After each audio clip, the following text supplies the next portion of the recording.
Olá, eu sou a Laila Mello e você confere agora uma edição especial do programa Educação. Nós falamos diretamente do estande da Demai Educa, da maior feira de educação da América Latina, aqui de São Paulo, a Bet Educar. Você vai conferir nessa edição o programa super especial para falar dos principais assuntos da educação aqui no Brasil. E aí, vem comigo!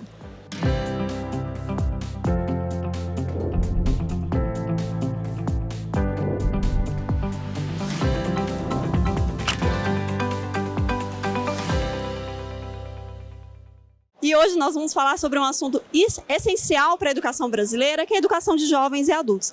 Para conversar comigo hoje, eu tenho duas convidadas extremamente especiais. Vou apresentar aqui a nossa primeira convidada, a diretora educacional da Demai Educa, Raiane Monteiro. Bem-vinda, muito obrigada por ter aceitado o nosso convite. Obrigada, Laira. Obrigada aí pela essa oportunidade de ter essa conversa tão interessante e tão inovadora. Para complementar o nosso time aqui, eu recebo também a Cristiane Castro. Ela é assessora de comunicação da Secretaria de Educação de Feira de Santana da Bahia. Bem-vinda. Obrigada, Laila. Olá, Rai. Prazer estar aqui com vocês para a gente trocar experiências aí exitosas lá da Bahia com vocês. Muito bem-vindas, muito obrigada. Espero que o nosso bate-papo aqui seja muito produtivo. Mas antes da gente começar, acho que é muito interessante a gente conceituar e entender do que a gente está falando quando a gente diz que a gente está falando de educação de jovens e adultos, né, Rai? Eu queria que você fizesse um contexto para a gente, um apanhado histórico e mesmo conceitual sobre a educação de jovens e adultos, conhecida também como EJA aqui no Brasil.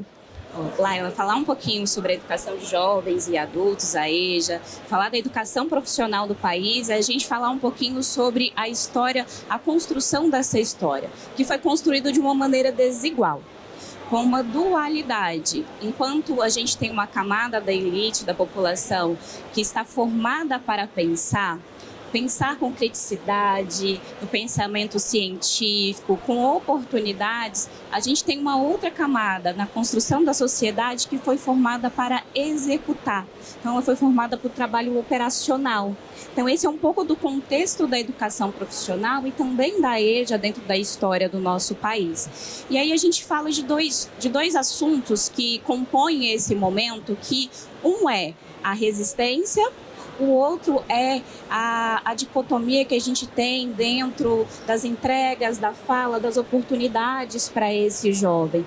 Então, a gente tem a formação desses dois eixos, mas tem também a resistência desses jovens, desses adultos que querem retornar para a escola com uma reivindicação de uma educação mais com propósito, que transforme as suas trajetórias. Esse é um pouquinho da construção da EJA e também da educação profissionalizante no nosso país. Então, uma camada formada para pensar, uma camada pensada para executar, e a gente precisa rever, com todas as reformas, essa construção. Então, a gente pode pensar que existem fatores essenciais que têm sido colocados nesse contexto da educação brasileira que direcionam essas pessoas a não, de fato, executarem, não terem o direito ao acesso à educação na idade certa. E aí, certo? Certo, isso mesmo. E aí, Cristiane, eu queria que a gente falasse sobre o que levam essas pessoas, né, a de fato não concluírem a educação na idade certa. A gente tem uns dados do IBGE que apontam que 50% da população de jovens até 19 anos não concluem a educação nessa idade certa. Então, como é que a gente pode pensar nisso como fatores estruturantes, né? A gente pode pensar, por exemplo, em vulnerabilidade social?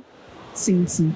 Em Feira de Santana, trazendo para a nossa realidade, né, a gente hoje consegue ser uma cidade que tem essa referência no ensino de jovens e adultos. Nós temos hoje 37 escolas que oferecem, das 214 que existem no município, 37 oferecem o ensino de jovens e adultos. Algumas delas, inclusive, no ensino da tarde. Nós temos turmas que a gente tem demanda para a escola que atende o EJA à tarde, mas essa evasão a nível nacional também a gente tem a nível local. E eu acho que existe uma série de fatores que contribuem para que o aluno ele não conclua, né? A gente tem aí a questão mesmo da dificuldade do trabalhar o dia todo e estar na escola à noite. A gente tem dificuldade de mulheres que principalmente as mulheres que não têm onde deixar os filhos, né, à noite, e aí a gente ainda não tem essa realidade de ter uma creche, de ter salas preparadas para acolher essas crianças. A gente tem a questão da segurança, ou da falta dela, não é? Em alguns municípios. Então, assim, eu acho que existe uma série de demandas aí que também precisam ser pensadas para além de apenas colocar o estudante na sala de aula. Para a gente entender um pouco mais qual que é a realidade de Feira de Santana, Cristiane, eu gostaria de entender qual que é o perfil dessas pessoas que estão lá. Tem um perfil de idade que está na EJA, e aí a gente já entende que são alunos, são pessoas que têm já uma idade avançada, né? Então são mais de 19 anos, né? Para a gente pensar no tempo de conclusão da idade certa. Seria isso? Sim, sim. A maioria dos alunos hoje de feira, eles têm acima dos 40 anos. A gente tem uma parcela também de jovens que não concluíram na idade ideal, mas em sua maioria são já adultos mesmo que têm, né, essa alta demanda durante o dia e que por conta disso muitos deles se matriculam, mas não chegam a cursar.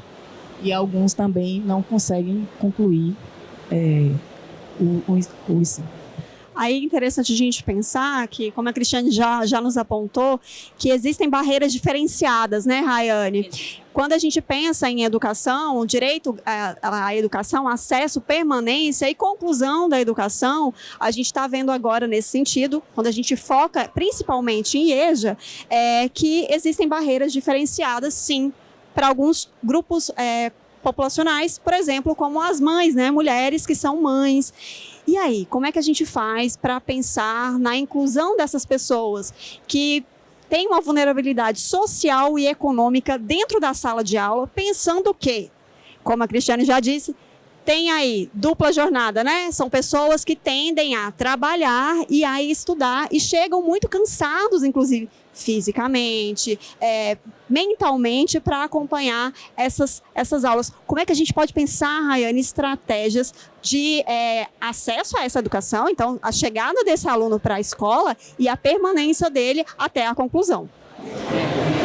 Falando um pouquinho sobre evasão, que é um problema que é urgente, né? Como a Cristiane trouxe, nós temos muitas mães, pais, são jovens que desistiram lá atrás da educação por algum motivo, para cumprir uma missão na vida, né? E eles voltam agora para a escola a fim de ter uma nova trajetória, um novo caminho. E é preciso pensar justamente nesses pontos fortes de permanência, Laila. A gente tem alguns, eu vou citar uns 3 para vocês, no intuito de trilhas novas, de uma reforma dentro da matriz curricular desse jovem da educação de jovens e adultos, para que ele se permaneça na escola. Então a gente precisa primeiro se perguntar o que ele precisa para permanecer na escola. E uma das questões que nós estudamos são as trilhas de formação mais flexíveis. É um adulto que tem responsabilidades na vida, até jornada tripla, não só dupla, sabe, Laila? É a escola, é o trabalho, é a família. E aí, quando a gente pensa em mulheres, e aí pensando mulheres de periferia, a gente amplia mais ainda, né, Rayane? Amplia mais ainda. Então, a minha jornada de escola, aquela trilha de formação, ela precisa ser flexível, ela precisa respeitar a história, a trajetória, o crescimento dessa pessoa. Senão esse adulto, esse jovem, ele vai desistir. Esse é um ponto forte que a gente precisa trabalhar na EJA. Outro ponto forte é o acompanhamento social, psicossocial, o acompanhamento emocional. A gente precisa focar muito nesse sentido, com mentorias personalizadas. A gente precisa trazer profissionais com escutativa, sabe, Laila? A gente precisa ouvir o que esse estudante precisa, o que falta. Então, um psicólogo, um assistente social que vai acompanhá-lo. Então, esse também é um ponto forte para a educação de jovens e adultos. E um terceiro que é fundamental. A gente precisa criar trilhas, abrir portas e pontes para renda. Então, a inserção real no mercado de trabalho, que vai trazer uma renda para esse aluno, porque para ele o retorno da escola também tem que ser viável financeiramente. É uma população diferenciada nesse sentido, né, Rayane? Sim. De fato, precisa ter acesso à renda. Não dá para pensar que esses alunos vão ficar exclusivamente ali dentro da sala de aula, porque tem que colocar comida no prato em casa. Sim, a Cristiane disse, né? A população de Feira tem mais de 40 anos em sua maioria. São pais, são mães, são tios, são provedores de uma família ou com sonhos e projetos de vida para serem realizados. E claro, né, que a situação, a condição financeira, a autonomia financeira é necessária. E aí, então, você elencou 3 pontos essenciais para pensar em educação de jovens e adultos. Cristiane, eu queria entender como é que isso está sendo feito lá na sua cidade. Como é que Feira de Santana tem lidado com essas questões lá? Nós estamos agora numa nova gestão, tá? Estamos há pouco mais de 100 dias desta nova gestão e vários assuntos relacionados à EJA, eles vêm sendo debatidos no sentido de ampliar e no sentido de melhorias, né? A gente fala aqui de evasão, a gente fala de insegurança pública, que infelizmente é uma realidade lá em Feira de Santana, e lá também a gente tem uma questão crucial que eu acho que contribui muito para essa questão da evasão escolar, que é a questão do transporte público. A gente não tem um transporte direcionado para esses alunos. E existe uma demanda muito grande na zona rural. Só que o transporte escolar que o governo federal ele oferece para a gente, ele é um transporte escolar que ele vai naquela região. Então, o aluno ele não vai sair da zona rural para ir para o centro da cidade. Então, eu preciso que tenha uma demanda para a gente criar essas turmas na zona rural. Então, é uma série de fatores que contribuem para o estudante estar ou não em sala de aula. Agora, eu queria só pegar esse gancho do que a Rai estava falando, dessa questão da mãe, da dupla, da tripla jornada. A gente tem um caso interessante lá em Feira, que inclusive vai ser a TV local de lá solicitou para a gente que fizesse uma matéria para o Dia das Mães, que é um caso de 3 gerações que estudam juntas no EJA. A gente tem a filha, a mãe já levava a filha por conta que essa filha tem um atraso, né? E aí essa menina está na EJA, a mãe foi para poder acompanhar ela. Então, além de ser EJA, é uma educação inclusiva. Isso, exatamente. E agora a avó também está. Então, nós temos 3 gerações. E é isso, né? Eu acho que em alguns casos, não é como o Rai falou também, não é só o estudante estar na sala de aula. Acho que tem histórias por ali por trás, né? São histórias inspiradoras que vão inspirar outros jovens, outros adultos a retornar para a sala de aula, né? Exato. Preciso divulgar e discutir sobre isso. E é interessante a gente pensar em uma família com 3 gerações de mulheres, significa que essas mulheres vão puxando uma outra, né? A necessidade começa com uma, vai com a outra, e a EJA ela tem essa tendência de ter histórias muito bonitas de recuperação. São pessoas que não tiveram acesso à educação no tempo certo, por vários motivos, né? É muito bonito ver essa história. Obrigada por compartilhar com a gente. Mas eu queria continuar a nossa conversa focando na questão do currículo. Quando a gente pensa em EJA, a gente está falando em pessoas diferentes, a gente já focou muito isso, mas a gente tem que pensar também nessa questão curricular, né, Rai? No sentido de que o mundo que a gente habita hoje, ele tem uma força de adaptação, um impulso de adaptação para as pessoas muito diferenciado, muito polarizado mesmo, muito impulsionado pela questão tecnológica. A gente está falando aí, por exemplo, sobre inteligência artificial, uso de dados. E aí, como é que está sendo esse currículo para a educação de jovens e adultos, pensando que são pessoas que necessariamente precisam estar no mercado de trabalho e são novas profissões? Como é que a gente pode pensar o currículo nesse sentido? A gente precisa olhar para um currículo que olhe para a formação integral desse aluno, sabe, Laila? Porque lá atrás, como eu falei, contextualizando, era uma dualidade, né? Formar para pensar, formar para executar. Hoje a gente precisa olhar para o ser como um todo, em todos os seus aspectos da vida. E é só assim que a gente vai melhorar esse currículo. Há décadas passadas, a gente formava para um ofício. Hoje, o nosso objetivo é formar com habilidades e competências que esse estudante vai levar para a sua vida, que vai levar para o seu trabalho, que ele vai construir novas trajetórias. E o mais importante, Laila, ao construir um currículo educacional, eu preciso olhar para o estudante, para a sua trajetória, para a sua história, para a sua realidade de vida, para o seu cotidiano. A gente está falando de mães, de pais, de avós que voltaram para essa educação, que precisam se reconhecer dentro desse currículo escolar. E aí a gente está falando, então, uma personalização maior do currículo nesse sentido também, Rayane? É uma personalização pensando no seu território, como Feira. Feira vai olhar para o seu currículo escolar da EJA e vai construir baseado nesse seu território, na sua necessidade. São jovens e adultos ali acima de 40 anos. Como que eu construo esse currículo pensando naquilo que esse meu território precisa? Porque esse meu adulto precisa se enxergar e ter oportunidades reais. A gente fala de tecnologia, a gente fala de inovação, mas antes disso, eu preciso compreender o ser. E aí, a partir disso, eu começo a mostrar para ele outras possibilidades e novos horizontes. A gente está falando de sonhos, então, né? Estamos falando de sonhos, de ritmos, de quereres, de projeto de vida. E não é um projeto de vida aquele que a gente coloca ali no papel, num planner, e que a gente não visita. Sabe aquela lista que a gente faz todo fim do ano, de metas para o ano seguinte? Não importantes. São importantes, mas não é desse projeto de vida que a gente está falando aqui. A gente está falando de projetos de vidas reais. É pegar essa história dessas 3 mulheres de uma família, sentar com elas e entender o que elas precisam para seguir juntas e terminar esta etapa. Isso é um projeto de vida. E aí, como é que a gente pode pensar em estratégias, em metodologia mesmo, para vislumbrar isso? Para quem nos assiste, um profissional da educação, como enxerga-se isso? Aí são vários os métodos. Quando a gente constrói um currículo, a gente vai olhar sim para as metodologias ativas, a gente vai construir um projeto, mas o mais importante, a gente precisa de vivências práticas. A gente tem a teoria que é extremamente importante, o conteúdo é importante, mas esse adulto precisa experienciar. Ele precisa viver praticamente essa educação profissional para que ele possa se realocar, se recolocar.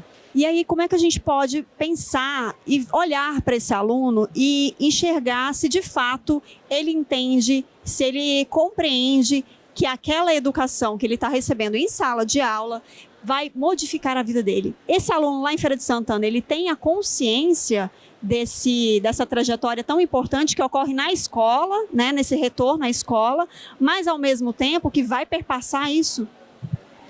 Lá em Feira a gente tem atualmente parcerias com instituições como o Senai, como o Senac, né, que é para levar essa consciência para esse estudante de que ele consegue, através do estudo, ele consegue uma melhor colocação no mercado de trabalho. A gente está falando em Feira de uma realidade que os estudantes são...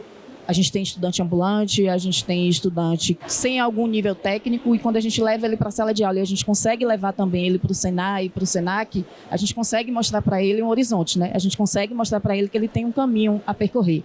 Mas a gente ainda tem uma dificuldade que esse aluno consiga concluir a fase teórica destes cursos, dessas parcerias. A prática todo mundo ama, todo mundo vai, né? Todo mundo quer colocar a mão ali na massa. Mas na teoria ainda é complicado. É o desafio da educação, viu, Cristiane? A teoria ela precisa ser inovadora. A gente precisa pensar em métodos de engajamento que atraia esse aluno. Não só na EJA, no ensino médio, no ensino fundamental, porque a educação mudou. É o desafio atual da educação? É o desafio atual da comunicação. Então, quais ferramentas a gente traz, quais metodologias, e a tecnologia está aí para nos ajudar nesse sentido, para que o meu aluno ele se engaje e ele se interesse de uma maneira real. Ele precisa enxergar a escola como um caminho real de mudança de trajetória. Exato. Então, é esse o nosso desafio, mas eu acho que a gente tem aí muitas estratégias que vão nos ajudar nesses caminhos. Já que estamos falando de estratégia, você tem um produto, 2 produtos muito importantes que apontam aí caminhos para esse sentido, que é a DEMA-EJA, mas também a inserção voltada para o ensino médio também. Que se a gente está pensando em conclusão na idade certa, a gente também tem que olhar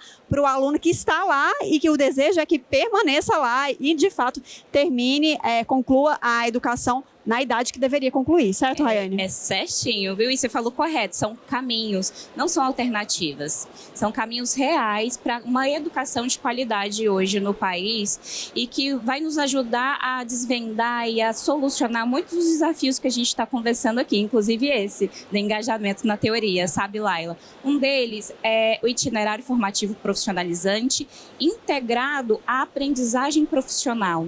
O jovem aprendiz? Então, sim, o meu estudante vai ser o estudante do ensino médio e um jovem aprendiz com um contrato de trabalho. Currículos integrados. onde ele vai conseguir cumprir as duas formações. E o que isso beneficia? Primeiro, mais engajamento. Eu estou dentro da sala de aula cumprindo uma matéria formal, mas também tenho um contrato de trabalho que me possibilita vivenciar praticamente. Eu mantenho com esse projeto, com esse caminho, a educação, a formação profissional desse jovem e uma autonomia financeira, que é tudo que a nossa juventude quer.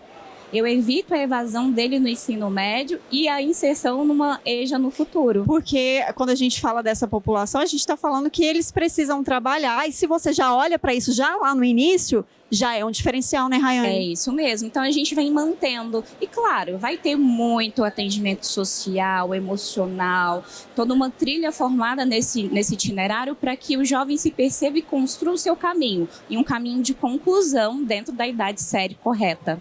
Esse é um dos nossos caminhos. Um segundo que é muito importante e que eu gosto bastante é voltado para a EJA, que é justamente focado nessa escutativa do que o meu aluno quer, no conhecimento dessa sua trajetória, construção desse currículo mais integrado.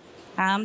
Então, a EJA dentro dessa educação social, com possibilidades reais de trabalho, o estudante se enxergando enquanto formação e conclusão de uma etapa que ele não conseguiu, mas também se profissionalizando para que ele tenha ali uma possibilidade real de trabalho e de reconstrução da sua trajetória. Extremamente importante a gente pensar alternativas, né, que vão para esse caminho. Aí eu queria fazer algumas perguntas agora para a gente finalizar o nosso bate-papo tão gostoso aqui nesse momento tão produtivo. A primeira pergunta, considerando que a gente tem desafios, que eu vou elencar aqui 2 desafios pensando nessa educação, que é a questão da formação do ser humano, né, da formação integral desse aluno, mas ao mesmo tempo pensando na questão do mercado de trabalho e, ao mesmo tempo, também olhando para a questão da vulnerabilidade social e econômica dessas pessoas. Como que a gente pode olhar para essa educação de jovens e adultos e humanizá-la? Né? Que eu acho que é um ponto muito interessante para a gente pensar a educação em todos os sentidos, não só como a EJA, em todas as fases da educação brasileira hoje. Cristiane, por favor. Eu acho que o caminho é a gente entender a importância de ter e manter esses alunos em sala de aula. Eu acho que a questão da grade curricular, não é? da própria capacitação do professor, porque hoje a realidade da gente não é uma realidade de professor, propriamente dito, em sala de aula para o EJA. Não é? Nós temos alfabetizadores. Então, a gente não tem um currículo pensado especificamente para isso. Então, cada professor ele tem a sua carga horária, né, que é mínima, 18h45 a 21h45, lá em Feira de Santana, por exemplo. Então, eu tenho um grande desafio, que é colocar esse professor em formação.